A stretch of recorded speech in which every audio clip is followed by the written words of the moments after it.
Meeting to order. Everyone please rise to pledge allegiance. Allegiance to the flag of the United States of America and to the republic for which it stands, one nation, under God, indivisible, with liberty and justice for all. Roll call, please. Gibson. Colosimo. Present. Pat. Olszewski. Here. Mutz. Here. Buckhauser. Here. Spears. Present. Sealy. Here. Quorum is established. Do we have any amendments to the agenda tonight? I'd like to remove Public Works Committee report, Public Works number 1, and send it back to Public Works for them to discuss. Public Works Committee report.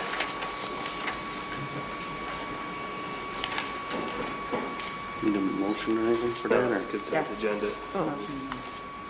Yes. So I would move to remove Public Works 1 and send it back to Public Works Committee for discussion. That would be when it comes up forward. You can do it that way. It would be a motion and a second. You want me to just wait till it comes up? Or that would be a motion to table. It's your pleasure call, Mr. Chair. Wait till it comes up. All right. Any other amendments to the agenda? We do have one presentation tonight, swearing in of Patrol Officer Sarah Gerlach.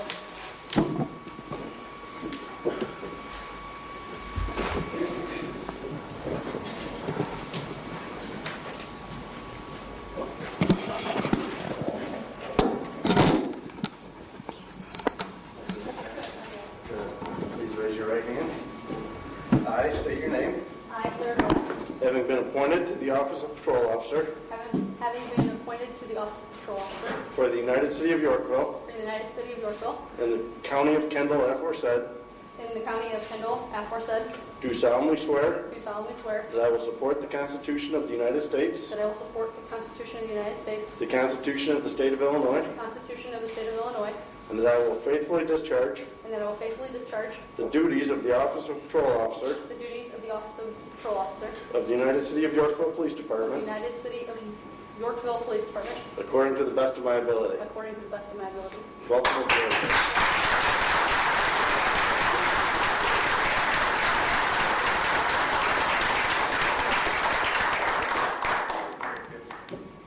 Glenn, you got a good one now?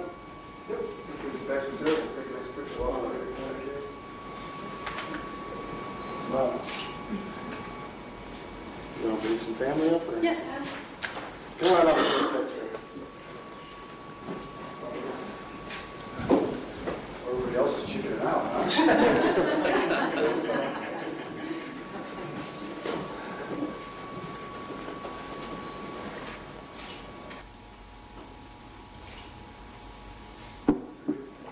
Congratulations, Sarah. Welcome aboard, sir.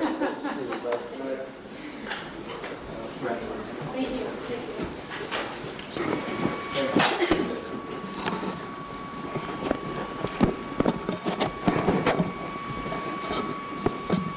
Okay, next on the agenda, we do have a public hearing. So I'd like to open a public hearing for the Grand Reserve Amended Annexation Agreement and Planned Unit Development Agreement. So moved. Second. Do we need a roll call or nothing? No. Okay. Do we have anyone from the public who would like to speak on the Grand Reserve Annexation Agreement?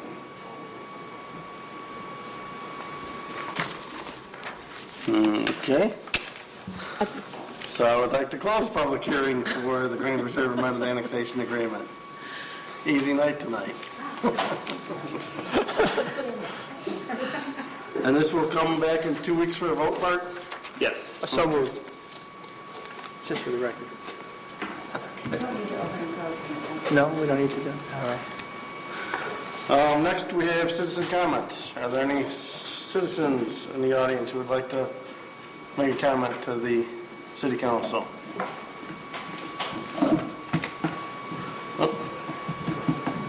Wait for other citizens or? Either way, you can go now, Mr. Slocum, or... Very good. Thank you, Mayor, Alderman. My name's Rick Slocum, citizens, and newest member of the Yorkville Police Department. Congratulations. My name's Rick Slocum. I'm running for Senate in the 25th. And I want to know a little bit about me, a little bit about my plans. 25th Senatorial District in the state of Illinois is a large district. I could take probably 20 minutes and try and explain it to you, have maps.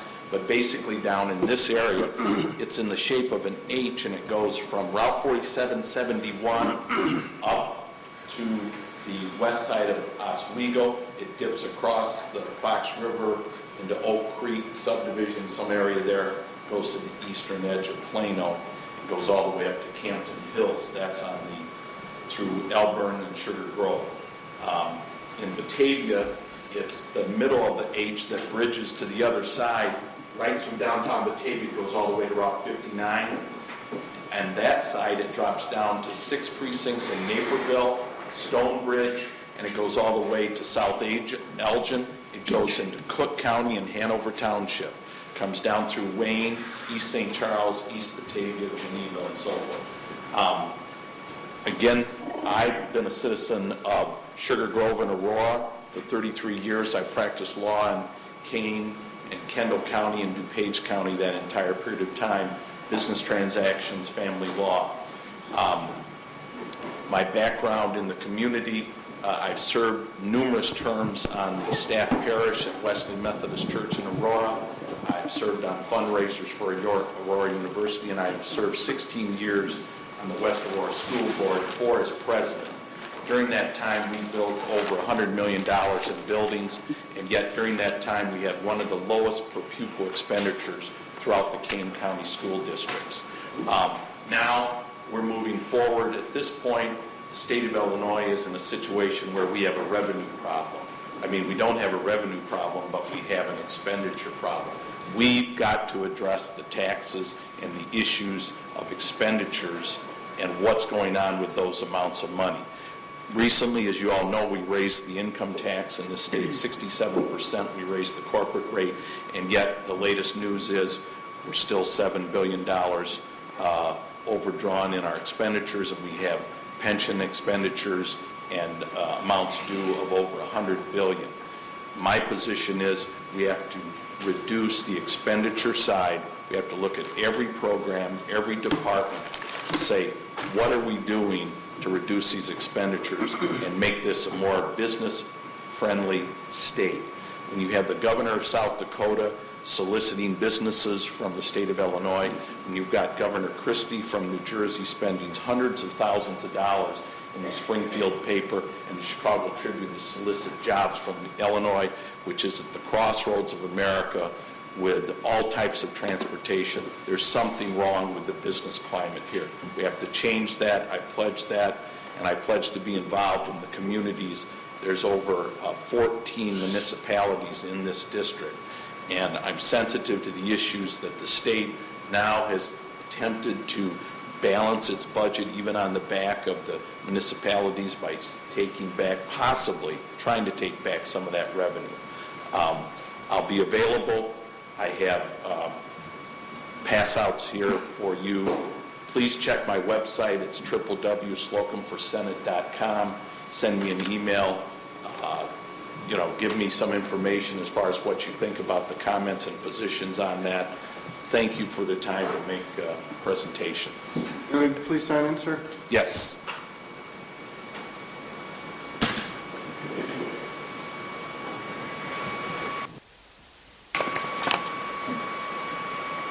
You can just give the handouts to Mr. Powell. I'll pass them around.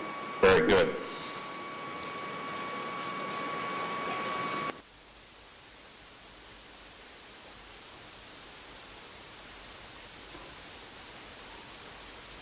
Thank you. Thank you.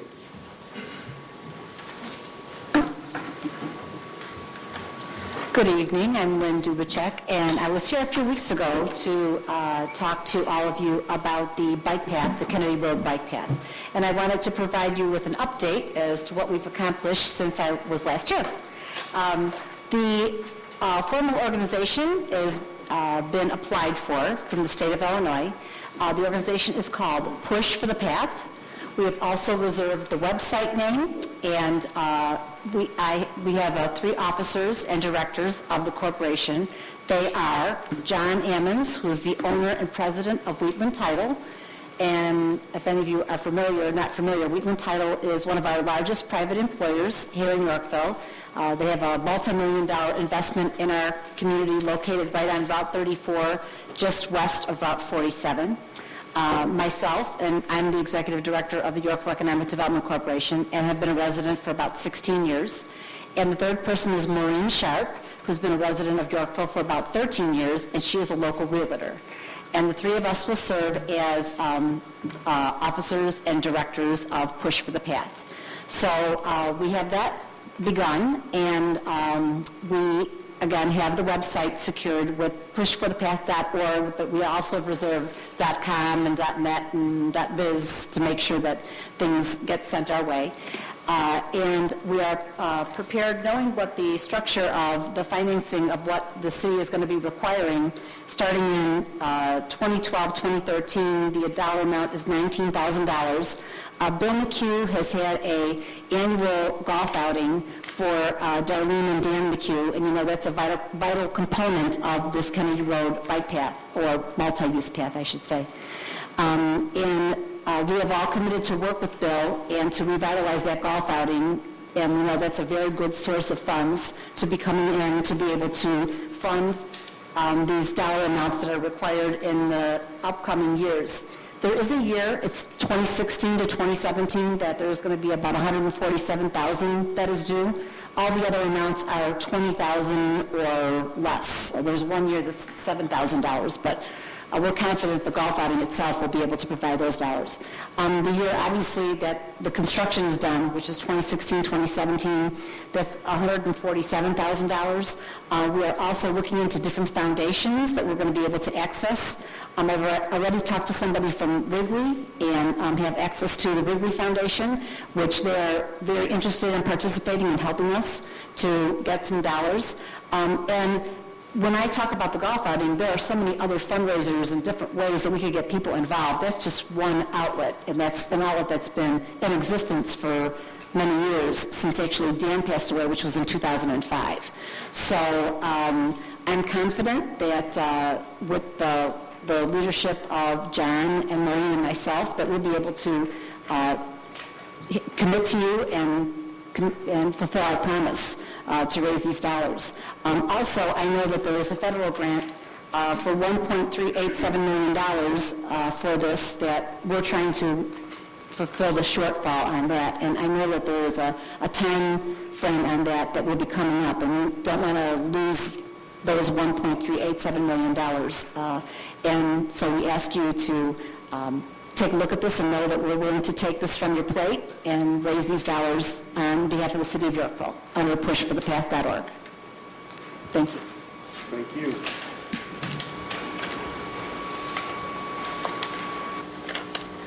Do we have any other citizen comment? Yes, sir.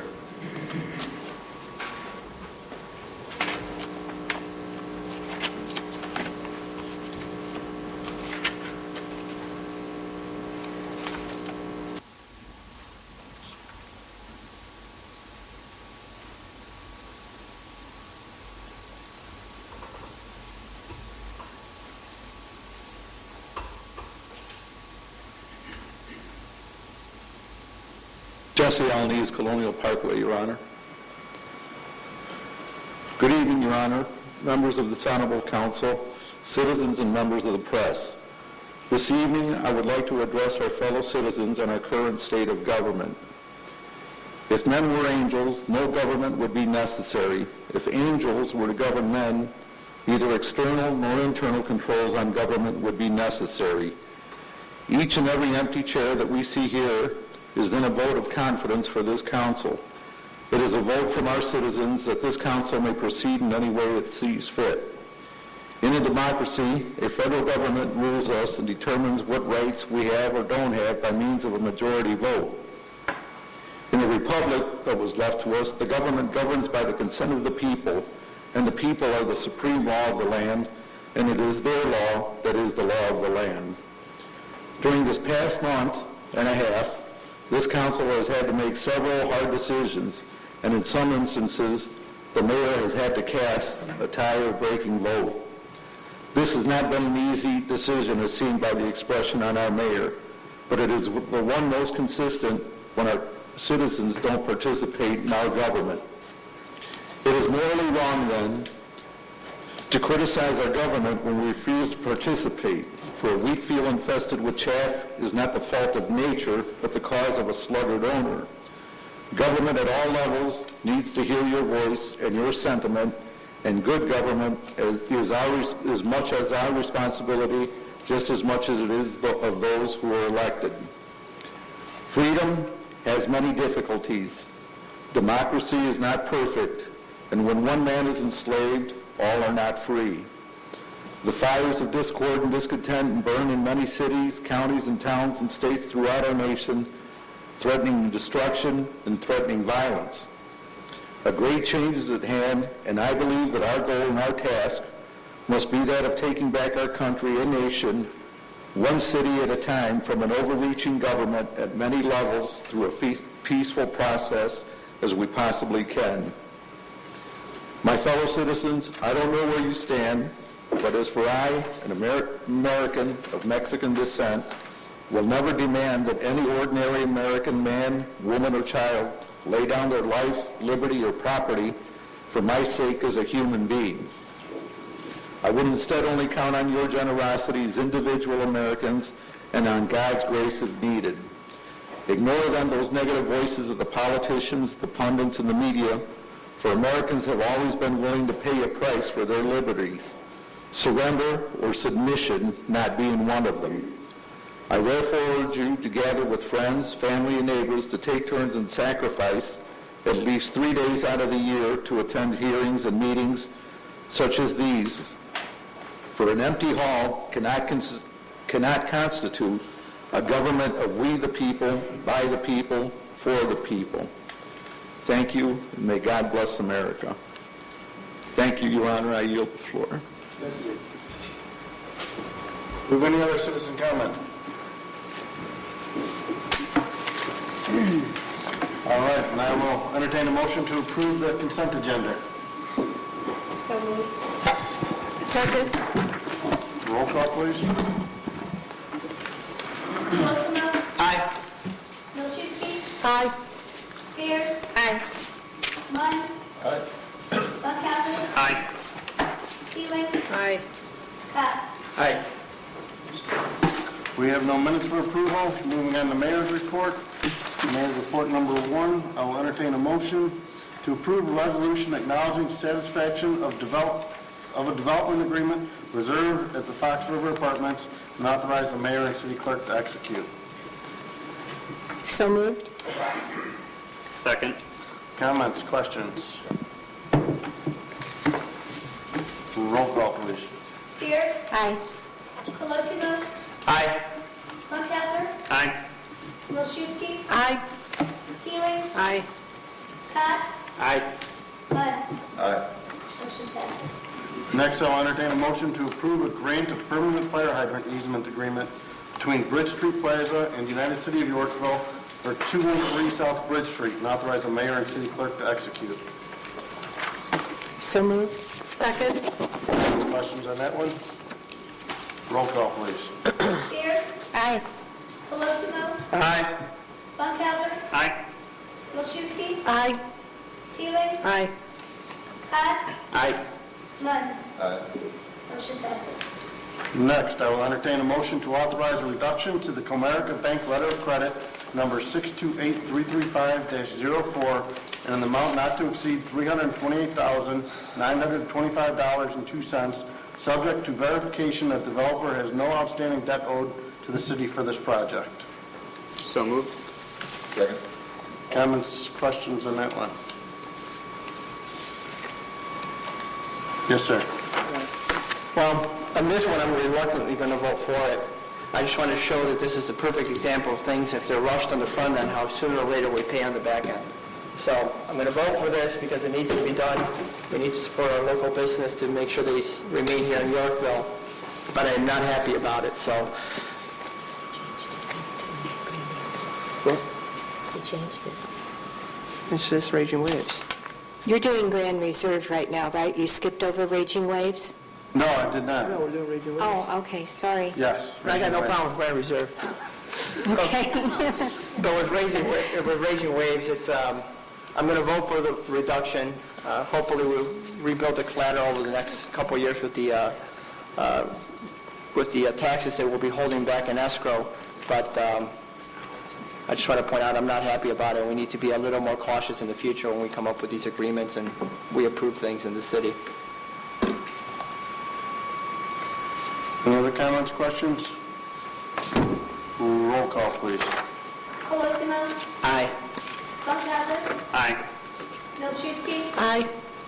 Teeling. Aye. Pat. Aye. Muns. Aye. Spears. Aye. Motion passes. Okay, and the second part of that is a motion to approve an ordinance amending requirements for improvement securities and authorize the mayor and city clerk to execute. So moved. Second. Comments or questions on the Is this for Grand Reserve? No, No. this is the part B. second part of, 3B. yeah, 3B? Comments, questions on this? Roll call, please. Muns. Aye. Spears. Aye. Colosimo. Aye. Funkadler. Aye. Milczewski. Aye. Teeling. Aye. Pat. Aye. Motion passes. Okay, next is Grand Reserve. I'll entertain a motion to authorize reductions to letter of credit number S587587 in an amount not to exceed $8,680.85. Letter of credit number S587890 in an amount not to exceed $142,222.03. Letter of credit number S587891 in an amount not to exceed $161,207.87. Letter of credit number S591707 in an amount not to exceed $66,282.54. Letter of credit number S591705 in an amount not to exceed $89,053.63. Letter of credit number S591367 in an amount not to exceed $294,439.77. Letter of credit number S598664 in an amount not to exceed $251,770.79. Letter of credit number S594383 in an amount not to exceed $52,907.87. Letter of credit number S594384 in an amount not to exceed $53,265.94, subject to verification that the developer has no outstanding debt owed to the city for this project.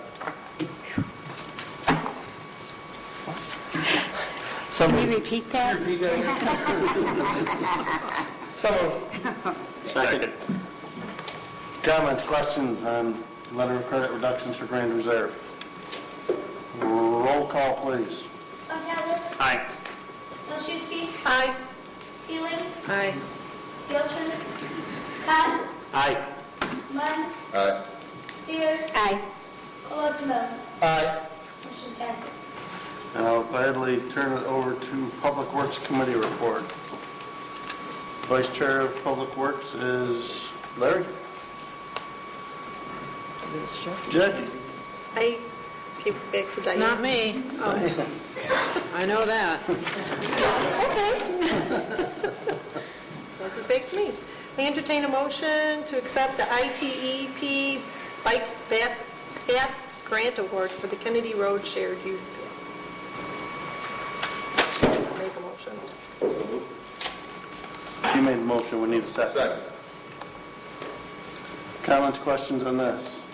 I'll make a motion to table Public Works 2011-39 to Public Works Committee at the next January meeting. Second. So already went through Public Works. Roll call on the tabling. No, Questions on it or no? no discussion on a motion to table. None? I just got a question. How did this end up back to the full council? It never was here before. Can we discuss or we cannot discuss? Well, we can discuss it and still table it. I mean, do you want to table it right away, or do you want to discuss it and then table it, or just, because if we're going to table it, there's no discussion. If we're tabling it, then there's no discussion. Right. My motion stands, table it. Okay, so we have a motion to table and a second. Roll call, please. Teeling, Nay. nay. Nay. Cott, Aye. Munns, Nay. Spears, Aye. Colosimo, Aye. Funkhauser, Nay. Milczewski. Nay. Not tabled, does not pass. It's a motion, and it only requires a majority of those present and voting. So it is not tabled. So now back to the original motion. Comments, questions? Yes, sir. All right. Well, my concern with this is this. There are certain ways that we have in our governing ordinances to how things end up on a city council agenda. It can be on the mayor's report, which obviously you have unilateral authority, Mr. Mayor, to put anything you want on your mayor's report. It's not on the mayor's report. It can come out of committee by a majority vote. This did not come out of committee. It failed out of the Public Works Committee 3-1. It can be put on the agenda by 4 sitting aldermen. There's no indication that 4 aldermen have requested that this be put on the agenda. So how do things just show up on our agendas? If one person has the unilateral authority to put things on our agenda, then why do we have committees? Why do we have an ordinance that says 4 aldermen need to put items on the agenda? Things can't just pop up on an agenda.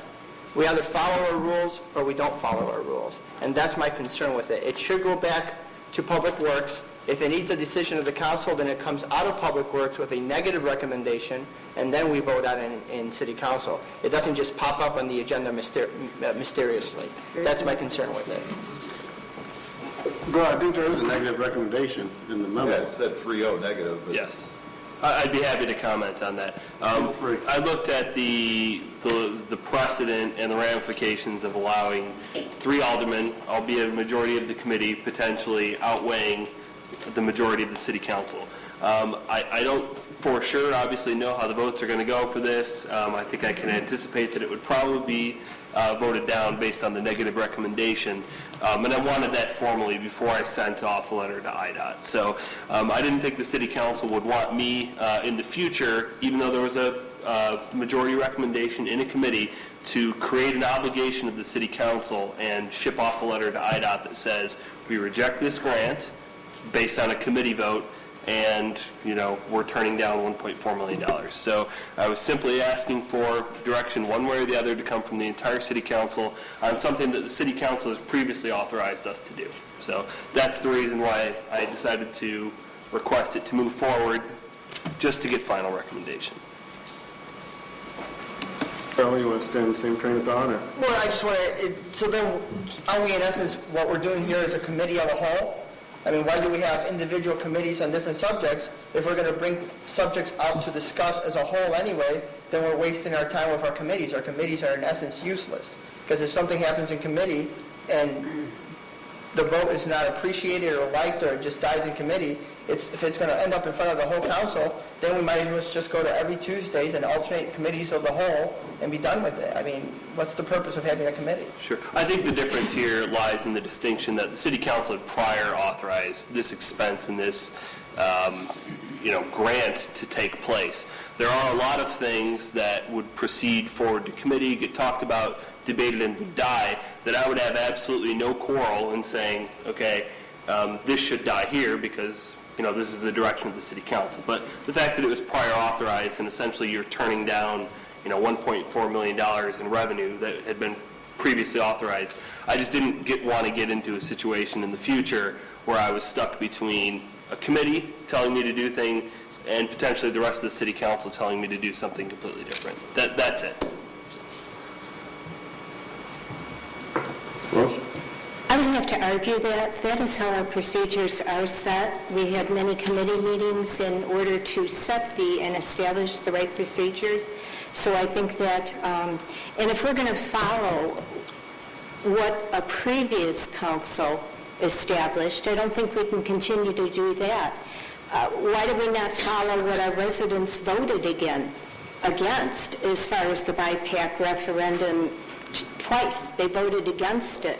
And then this city, some members of this council decided, well, forget what they voted on, we're doing it our way.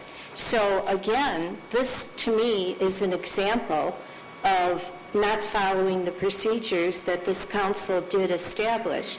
It should have gone to committee and then come here for further discussion if it did pass. And that's how we have it set up.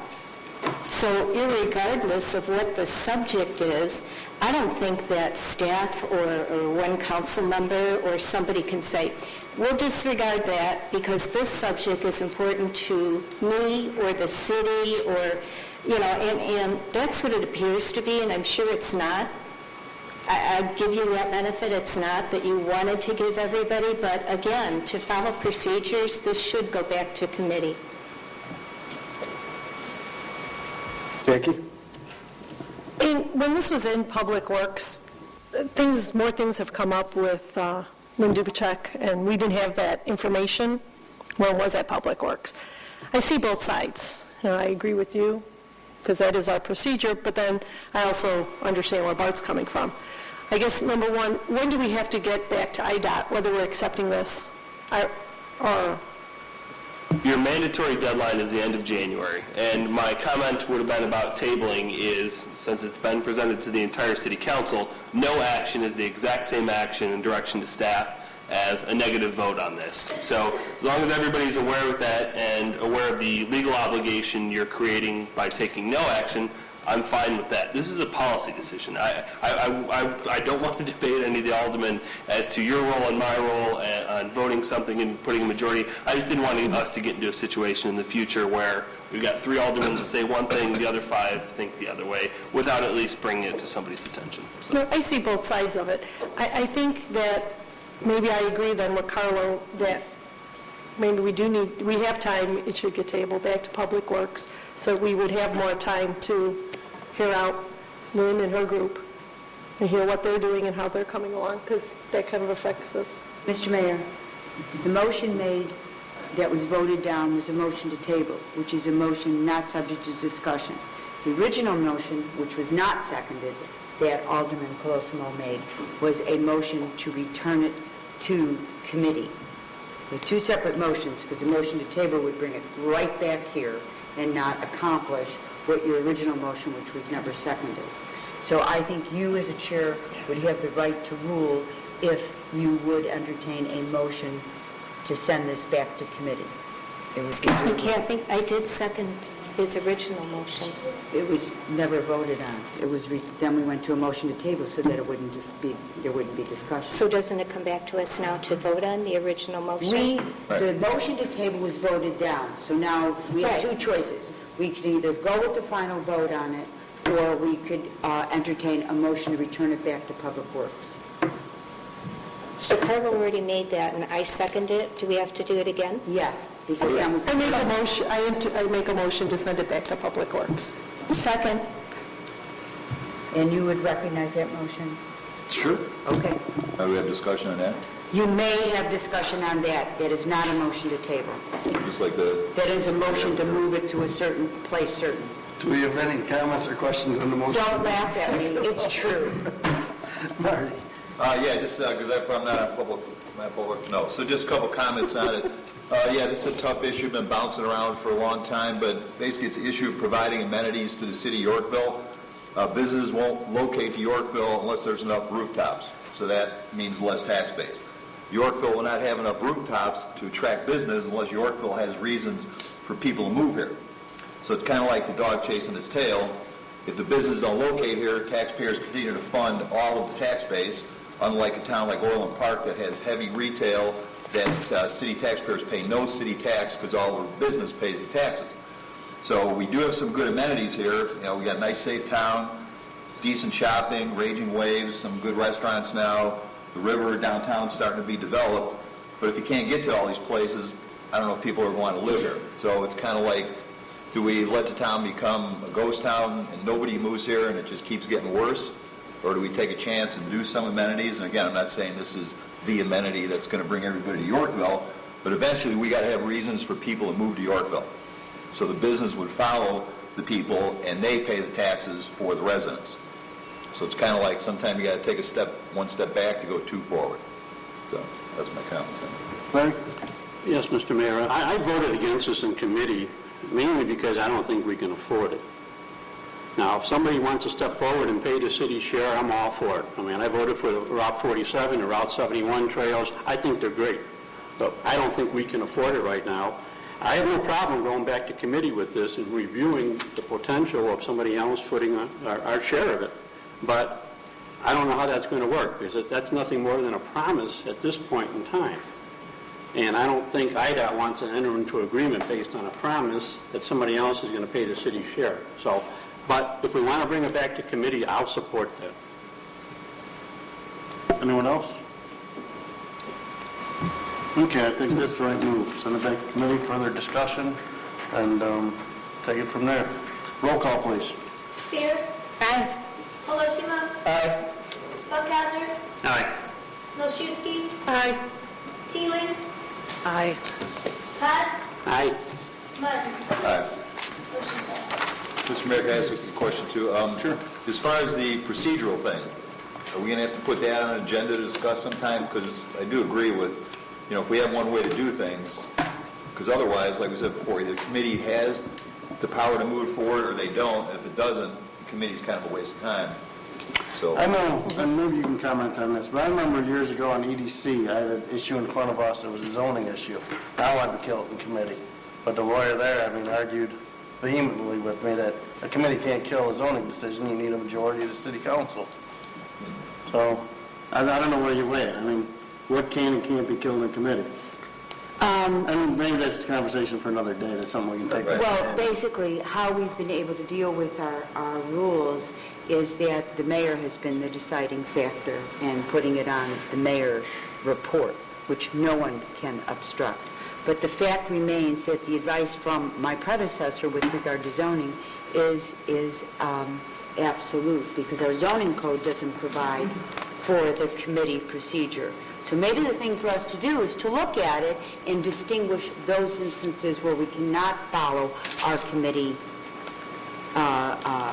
rules and where we can strictly follow our committee rules, because we have to abide by the laws of the state of Illinois, and we also have to always make sure that an applicant for zoning process gets due process. So it is the subject for another day, but you can see how it's distinguished. Yeah, theoretically, even the road study should have been killed in committee, because there was only 2 votes to move it forward. So then it ended up coming here. So we can put that on the admin committee agenda and discuss it some more. Okie dokie. On to the EDC report, no public safety report, administration committee report. Yes, I'd like to make a motion to approve the form of the RFP to be used for soliciting proposals from waste haulers for the city's solid waste refuse collection program from May 1, 2012 through April 30th, 2017. Second. Comments or questions on that one? I know Bart had contact with Dwight over in Oswego. You want to update us on that? Yeah, they have a city or a village board meeting there. It's their first one in January. I forget the date. But they are going to be entertaining, potentially joining us in a bid. So they have a little bit more to talk about. Our garbage services are a little bit more comprehensive than theirs are. And we've already, I think, established pretty well that we don't want to change our garbage services down to their level. So they have to decide whether they want to have the same service as us or potentially not reap the benefit of doing a joint bid. And hopefully we will know by mid-January, which still gives us time to get out the RFP.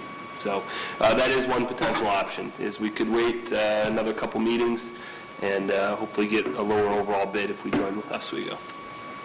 So do we want to table this for 2 weeks or go ahead and approve it with the idea that you'll still talk with Oswego? I think it would be acceptable to approve it, actually. Yeah. Absolutely. Yeah, let's take this off our plate. And then if something changes, we can bring it back. An RFP does not require council approval literally, but it's a practice in this city so that the city council always knows what is the major services being bid out for. So in this instance, yes, if you approve the general format of the bid, what we do, if you approve it, is report back to the city council the changes that may be mandated in the event there is a joint bid effort on the part of Oswego and the city. You'd be approving the form of the RFP under the assumption that I would not publish it until we received further direction from Oswego, and then us. Then it's off your plate unless something major.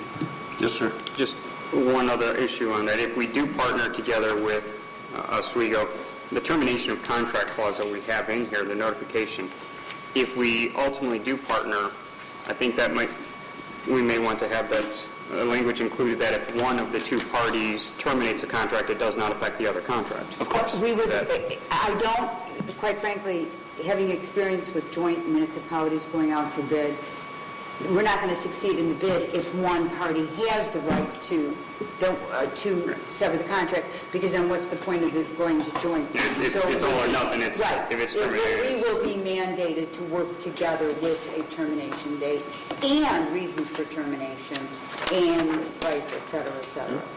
We may not even want to go with their system of pickup, because every community has different ideas of what is necessitated by their residents. Anyone else? I just remind everybody the same thing I said in committee when we went over this in admin. The one thing that I constantly get from my residents when they call me is, don't mess with my garbage services. They like what we have. They like the service.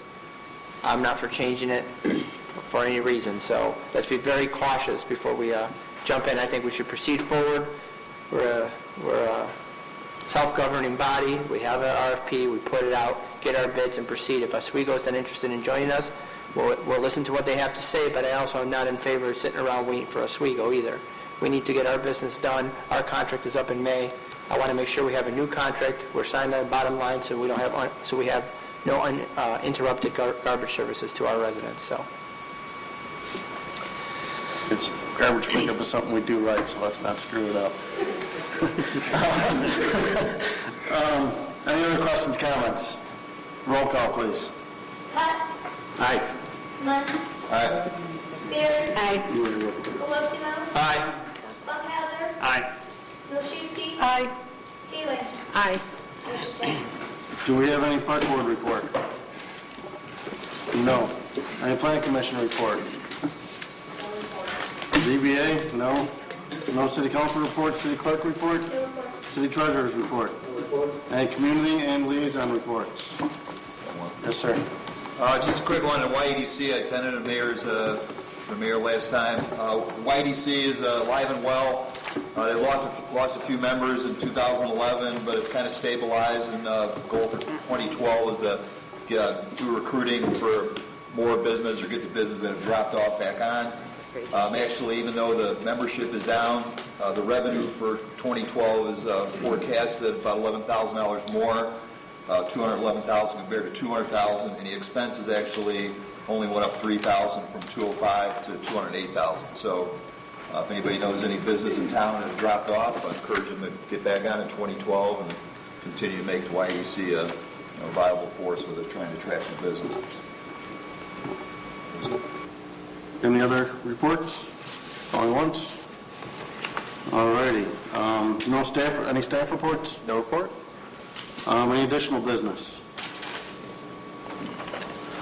You know, I have one thing. Is our garbage going to be delayed this week? Yes, one day, this week and next, Oh, that's right, yeah. One day. Yeah, mine was Thank picked you. up today, and I usually have with the late. New Year's Day. Yeah, so it's a later day. It's a later day, yep. Good question. I called.